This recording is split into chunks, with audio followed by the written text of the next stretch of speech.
আৰু প্ৰব্লেম সাংঘাতিক বেমাৰটো হৈছে গাড়ীখনত ষ্টাৰ্টিঙৰ লগত ৰিলেটেড আৰু সেলফ মাৰিম চাব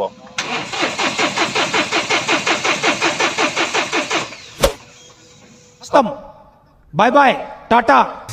প্ৰচেছটো ইজি কিন্তু গুগলে কি কয় এবাৰ চাই লওঁ গুগলৰ পৰাও কিছুমান মানে মাজে Indicates a metering unit open load error in the powertrain system. কেনেকুৱা আছিলে প্ৰব্লেমটো কওকচোন ৰানিঙতে ষ্টাৰ্ট বন্ধ হৈছে পাৱাৰতে ৰবা মানে হৈছে 2020 মডেল পাৱাৰ প্লাছ হয় এখন বলেৰো পাৱাৰ প্লাছ 2020 মডেল আৰু প্ৰব্লেম সাংঘাতিক বেমাৰটো হৈছে গাড়ীখনত ষ্টাৰ্টিঙৰ লগত ৰিলেটেড ঠিক আছে 80 90 20 100 জি স্পীড নাথাকক মানে ঘপকে ইঞ্জিন ষ্টাৰ্ট বন্ধ হৈ যায় আৰু ইগনিশ্যন অফ কৰি অলপ সময় ৰখি যেতিয়া ষ্টাৰ্ট কৰে তেতিয়া ষ্টাৰ্ট হৈ যায় তো আৰু এই প্ৰব্লেমটো সলভ কৰিব কাৰণে আমি কি কাম কৰিলো একদম সৰু ভিডিঅ' আৰু স্পেচিয়েলি মহিন্দ্ৰা বলেৰো অনাৰসকলৰ কাৰণে তো মই স্কেনাৰ লগাম আৰু টেষ্ট কৰি পেলাই দেখাই দিম ইফালে নিউট্ৰেল আছে না চাই লওঁ নিউট্ৰেল আছে আৰু সেলফ মাৰিম চাব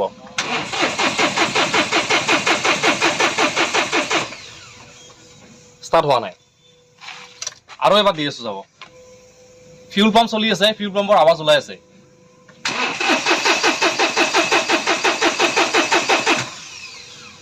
ষ্টাৰ্ট হ'ব লাগে হোৱা নাই ঠিক আছে 00 ঠিক আছে P000100 তো এইটো এটা ফল কোড হৈ আছে সেকেন্ডটো হৈ গ'ল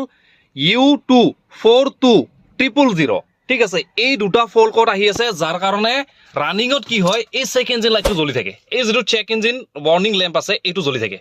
আৰু এই দুটা ফল কোড ইয়াতে গাড়ীখনত শো হৈ আছে চলো চতো সেলফ লগা বাস এৰি দে থাকৰি কন্ট্ৰোল আৰু লগা এবাৰ বাস হৈ যাব তো এইটো হৈ গ'ল এই গাড়ীখনত ডাঙৰ এটা সমস্যা যেটো আমি এতিয়া সলভ কৰি দেখুৱাম ইয়াতে আমাৰ DTC P0010 আৰু U242000 যেটো ফল কোড আহি আছে এবাৰ চাই লও গুগলে কি কয় ইফালে লৈ P000100 indicates a metering unit open load error in the powertrain system. 2. U242000 indicates an ESC1 message content failure in a network or communication system. And 3. Both errors are marked as current issues. P000100 যেটো metering unit open overload যেটো লিখা আছে overload তো হেতু problem আগতে চাব লাগিব ঠিক ওভাৰলোড মানে এটো ফিউল সিস্টেমৰ লগত ৰিলেটেড ইস্যু হয় এই ইস্যুটোৰ কাৰণে গাড়ীখন কি হয় ৰানিঙত ষ্টাৰ্ট বন্ধ হৈ গৈ আছে ফিউল কন্ট্ৰোল ইউনিট ঠিক আছে এই যেটো মোটৰ দেখি আছে এটো হৈ গল ফিউল কন্ট্ৰোল ইউনিট আৰু এই মোটৰটোৰ কাৰণে গাড়ীখন কি হৈছিল ৰানিঙত ষ্টাৰ্ট বন্ধ হৈ আছিল ঠিক আছে আৰু হে ফল্টটো কৰিছিল দেখুৱাইছো ফিউল কন্ট্ৰোল ইউনিটৰ ইয়াতে সিঙা আছিল এটা ওয়্যাৰ যেটো আমি টেপিং কৰি প্লাই একদম প্ৰপাৰ 0 to 0 তে ফিক্স কৰি ললো আৰু ফিক্স কৰি লোৱাৰ পিছতো আমাৰ প্ৰবলেম সলভ হোৱা নাছিল কাৰণ এই যেটো মোটৰ হয় এই মোটৰটো বেয়া হৈ গৈছে সাফা কৰি প্লাই চালো এটো থ্ৰটল বডি ক্লিনাৰ লগাই প্লাই সাফাও কৰিছো চালো তথাপিও গাড়ীখনৰ প্ৰবলেমটো সলভ হোৱা নাই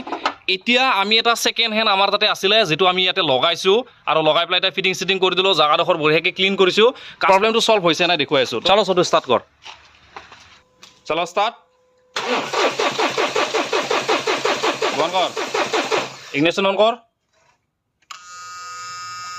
এই যেটো মোটৰটো হয় এই মোটৰটো সাউন্ড কৰি আছে আৰু এতিয়া গাড়ী ষ্টাৰ্ট হ'ব চলো সেলফ লগা বাস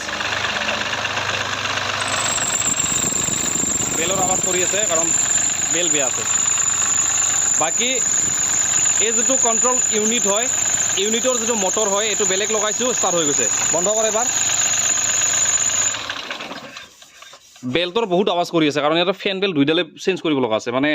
এইডাল ওয়াটাৰ পাম্প বেল আৰু ফেন বেল দুইডালৰ মানে বহুত ভয়ংকৰ আৱাজ কৰি থাকে আৰু বাকি এইফালে কন্ট্ৰোল ইউনিটৰ যেটো মোটৰ হয় মোটৰ চেঞ্জ কৰি দিছো গাড়ী ষ্টাৰ্ট হৈ গৈছে আৰু এতিয়া পাৰ্ট নম্বৰ সহ কাস্টমাৰৰ লগত ডিসাইড কৰা হৈছে যে এটো চেঞ্জ কৰিব লাগে নতুন লগাব লাগে আৰু সেকেন্ড হ্যান্ড একোবিলাক লগাব দিয়া নাই কাৰণ লং টুৰ ইখনত মানে ভাড়া মাৰি থাকে আৰু সেই কাৰণে ভাবিছে যে সেকেন্ড হ্যান্ড বস্তু লগাই জামেলা পোৱাতকে এটো ডাইৰেক্ট ৰিপ্লেস কৰা হ'ব নতুনে লগোৱা হ'ব আৰু এবাৰ লগা সেলফ লগা চলো বন্ধ কৰ বহুত সৰু প্ৰবলেম কিন্তু বিচাৰতে বহুত সময় লগাইছে আৰু যে নহক প্ৰবলেম এতিয়া সলভ হৈ গৈছে যেটো কন্ট্ৰোল ইউনিটৰ যেটো মোটৰ হয় মোটৰটো এক্সট্ৰাকে নাহে হে কমপ্লিট এসেম্বলি ল'ব লাগিব আৰু এসেম্বলিৰ দাম আছে মোটামুটি 6700 ৰ ওচৰত ঠিক আছে তো এটো মহিন্দ্ৰা জেনুইন লগোৱা হ'ব আৰু এটা পাৰ্টস অৰ্ডাৰ কৰা হৈছে আৰু লগতে প্ৰবলেম যেটো আছিল এটো সম্পূৰ্ণ মানে সলভ হৈ গৈছে তো এটো হৈ গ'ল গাড়ীখনত লাগি থকা পুৰণা ইউনিট মাহিন্দ্ৰাৰ অৰিজিনেল নিউ ফিউল ইউনিট দেখিছে মাহিন্দ্ৰাৰ পেকেট আৰু ইয়াতে যদি দাম কম যাওঁ 6,933 টকা দাম আছে 6,933 টকাত নিউ এছেম্বলি আহি গৈছে অকল এই চেঞ্চৰটো বেয়া আছে আৰু এই চেঞ্চৰটোৰ প্ৰব্লেমৰ কাৰণে মানে পুৰণা গোটেই ইউনিটটো চেঞ্জ কৰি পেলাই নতুন লগাব লগা হ'ল বছ লিখা আছে পাৰ্ট নম্বৰ লিখা আছে আৰু এটা কোড বছ লিখা আছে চেম পাৰ্ট নম্বৰ আছে আৰু লগতে কোড ইটছ মিন আমাৰ নিউ যিটো ফিউল ইউনিট হয় সেইটো 100% মেটচ হৈছে আৰু লগতে জেনুইন হয়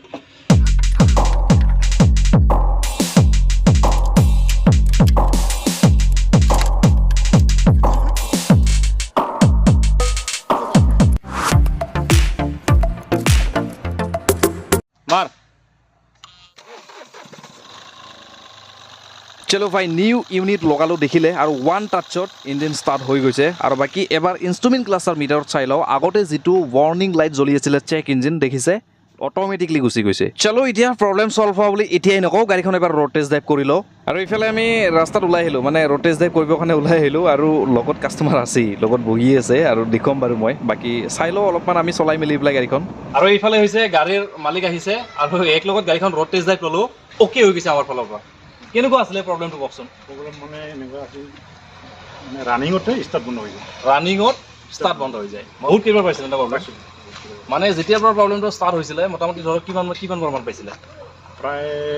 12-13 বাৰমান হৈছে 12-13 বাৰমান প্ৰব্লেম পাইছে আৰু লগে লগে আহি পেলাই আমাক দেখুৱাইছিলে বাকী ভিডিঅ'টো চাই কেনেকুৱা পালে কমেণ্ট বক্সত জনাবৰ কাৰণে আপোনালোকে একেবাৰে নাপাহৰিব আৰু যদি আপোনালোকে মোৰ চেনেলৰ প্ৰথমবাৰৰ কাৰণে ভিডিঅ' চাই আছে তেতিয়াহ'লে চেনেলটো ছাবস্ক্ৰাইব কৰি পেলাই নটিফিকেশ্যন অল কৰি ল'ব কাৰণ এনেকুৱা ইনফৰ্মেটিভ ভিডিঅ' আপোনালোকৰ ওচৰলৈকে লৈ আহি থাকিব আজিৰ কাৰণে মই হেৰুণে বিদায় লৈছোঁ লগ পাম এটা ইণ্টাৰেষ্টিং ভিডিঅ'ৰ সৈতে